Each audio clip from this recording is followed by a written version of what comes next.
সরকারের সঙ্গে আলোচনা চালিয়ে যেতে নেতাদের নির্দেশনা দিয়েছে পাকিস্তানের পিটিআই প্রতিষ্ঠাতা ইমরান খান। বুধবার আদিয়ালা কারাগারে দলীয় নেতাদের সঙ্গে সাক্ষাৎকারে এ নির্দেশ দেন তিনি।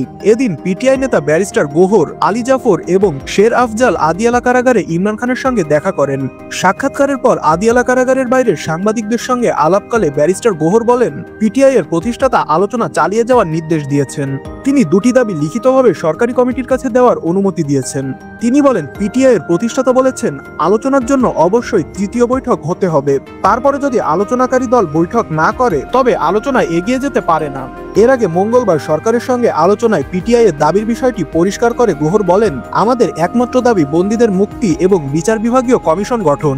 এই দুটি দাবির জন্য একটি সময়সীমা বেঁধে দিয়েছেন পিটিআই প্রতিষ্ঠাতা। পিটিআই এর দাবি, ইমরান খানের সঙ্গে বৈঠকের জন্য পিটিআই আলোচনা কমিটিকে সুবিধা দেওয়া হচ্ছে না, কারণ কর্তৃপক্ষ চায় না যে প্রক্রিয়া চলাকালীন ইমরান খান কোনো বিবৃতি দেন।